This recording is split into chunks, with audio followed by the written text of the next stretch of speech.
Hello everyone. When considering the topic for this video, I had a look back through my recent back catalogue and I realised it's been some time since I've looked at any Indian made kit, so I thought I'd remedy that today. And what we're having a look at here are some Indian made 1937 pattern basic pouches. The idea of the video is to take you through these, have a look at some detailed variations, how the design progressed, slightly different in regards to the British and other British Empire Commonwealth manufacture of 1937 pattern Indian pouches are quite distinct. And basically that's what we're going to have a look at in some detail now. So here we have the various pouches we're going to talk about, and these start off with the Mark I on the left, go through the Mark II, and then we have a very late production Mark II on the right, which we'll talk about in a bit more detail in a minute or two. The progression in design of Indian pouches does not follow that of British made pouches. There is separate development basically in terms of the way the design evolved.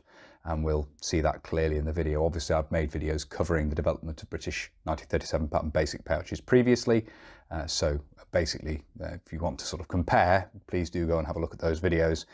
You'll see that the development here is very different with fewer different variations, but there are detailed differences which we'll look at in the video, which are peculiar to Indian pouches, mainly regarding the press studs used, as we'll see in a minute when we go through these in some detail. So we'll start off looking at these three pouches side by side, which sort of tell the development story of the Indian basic pouch.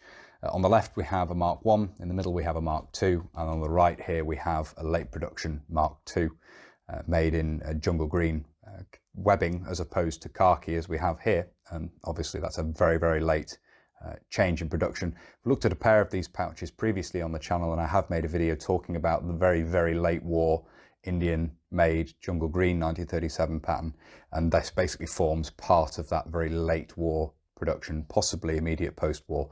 Difficult to say whether production started before the end of hostilities, but it certainly does exist and was seemingly an answer to the British 1944 pattern as an improved version of equipment for use in the ongoing war in the Far East. Whether it saw any use, whether it saw any service before the end of the war, entirely unclear. On the left here, as I say, we have a Mark I. This particular example is stamped in a rather interesting place, which is actually on the front here, and you can see a nice clear stamp there, Bata 1943, and then you have the inspection stamp here.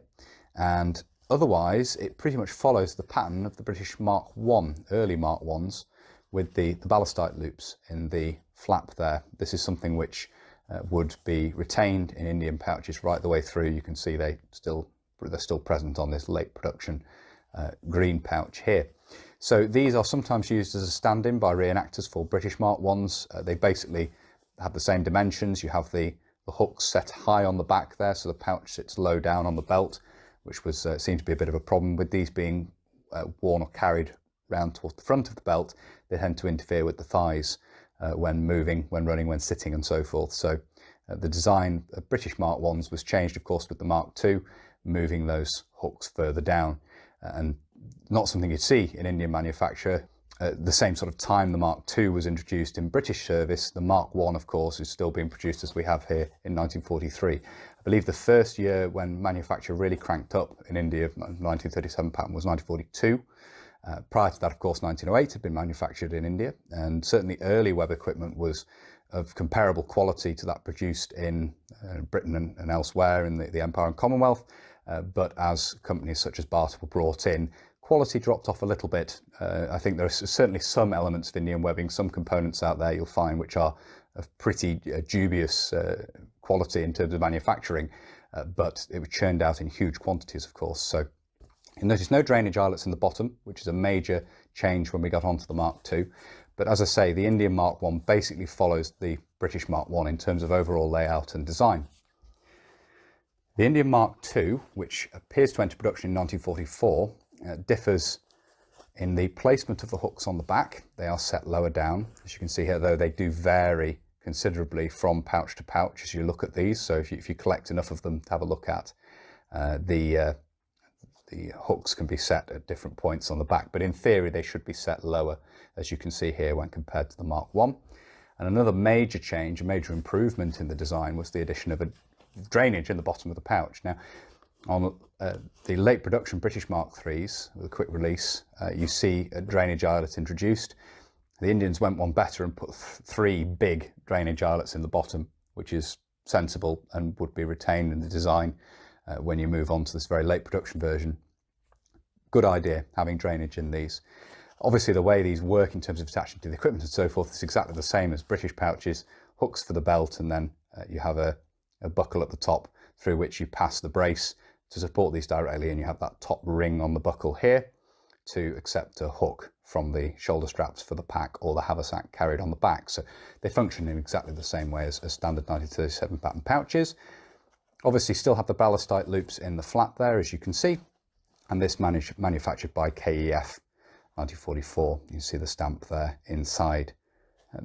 Fairly clear stamp, which is nice to have. While still manufactured in khaki, a quick release fastener was introduced, again in line with the British Mark III, the later British Mark III pouches. It doesn't see a change in the mark designation, but you do have the quick release introduced before the change to the green webbing. Unfortunately, I don't have an example of an Indian khaki pouch with a quick release fastener. But this is then the very late production in this various shades of green webbing. You can see the sides of the lid or the flap there are a lot darker than the rest of this. The quick release is slightly darker webbing as well. The quick release basically follows British pattern. As you can see, you've got the loop here, and then the loop on the front of the pouch with a small webbing tab which passes through. Basically the components are analogous to those used on British pouches. You can see again manufactured by KEF. You can just make out the date here, the 5.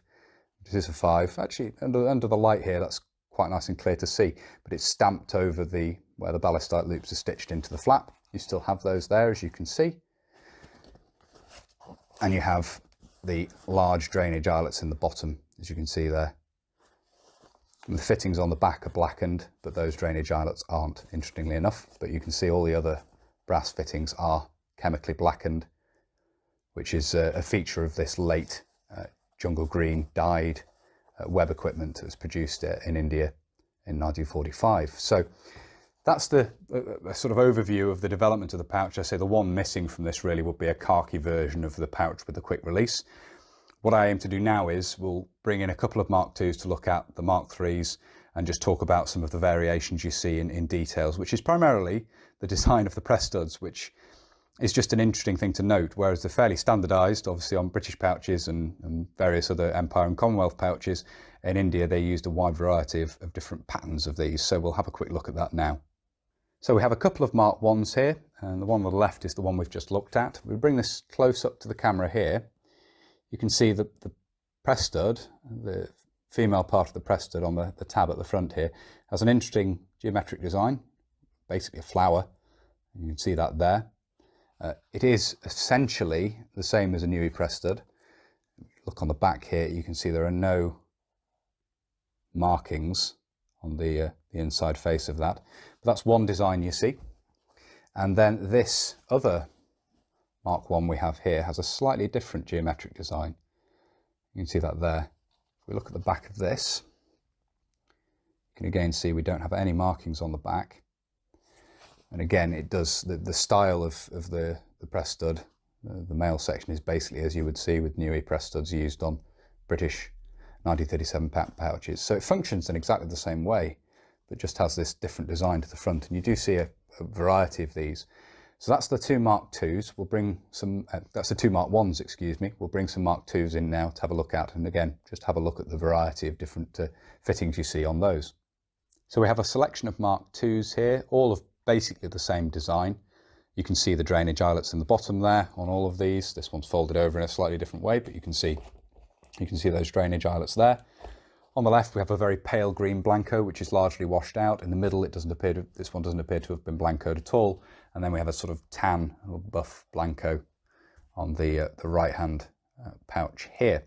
As you can see, the design basically the same for each of these. As we say, we've still got the ballastite loops and everything.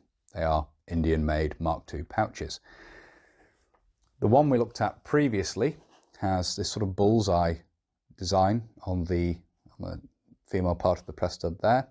As you can see again on the back, we don't have any markings there. And again, the male section of the press stud there, you can see this is basically per a Newey press stud. It's compatible. It's the same sort of shape of spigot on the male section of the press stud there. The one in the middle, again, has a sort of flower geometric design, slightly more heavily worn in this instance, but you can see that there. And again, the male section there, basically the same design as you'd see with Newey press studs. This one, I don't think there's a date stamp, but there is this large, I think is an inspection stamp in the flap there, but I don't think there's a visible date on this.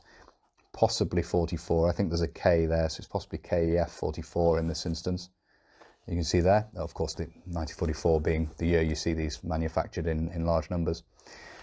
And then finally, the sort of tan or sand blancoed pouch here has what effectively looks like a British Newey press stud with the textured finish there, as you can see. And then on the back here, again, what appears to be a plain back to this. There's no details of manufacturer or anything there. And again, you have the male section there mirroring the sort of Newey press stud, the same design basically. Again, the way these function is just the cap on the outside which varies.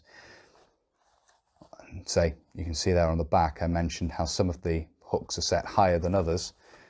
We can compare these two beside one another and you can see there what I mean.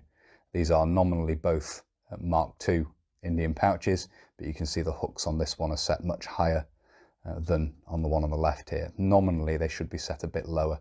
I think they're slightly lower than on a Mark I, but they should be a bit lower still. And again, that's just a thing you see in sort of Indian manufacturing. It's definitely within the sort of quality control that was going on in Indian webbing manufacture by 1944. So that's the variations in these three Mark IIs. So I do hope you found it interesting looking at this, obviously getting into quite the nitty-gritty there of various detail differences. This isn't exhaustive by any means. There are some other small variations out there, but these are just some examples from my collection. And I thought it would be interesting running through them, as I say, and having a look at some of these small variations together with the change in the design over time. And I do hope it has been interesting from that point of view. If you have found it interesting and you'd like to see more of this sort of thing, please do consider subscribing to the channel if you haven't already. And whether you're newly subscribing or you've previously subscribed, please do make sure you've hit the little bell, the notification button down below, which will of course alert you when I upload future videos. If you really like my uploads and you would like to support the channel, you can. Both Patreon and PayPal are linked down below. And as I always say, a huge thank you to everybody who supports the channel using PayPal or Patreon. It really is hugely appreciated. Thank you all very much indeed. If you'd like to follow the channel on social media, you can. Facebook, Instagram and Twitter are all linked down below. And if you'd like to get in touch with me, but you don't really use social media, there is of course an email address in the description as well. That's everything for this video. So until next time, bye for now.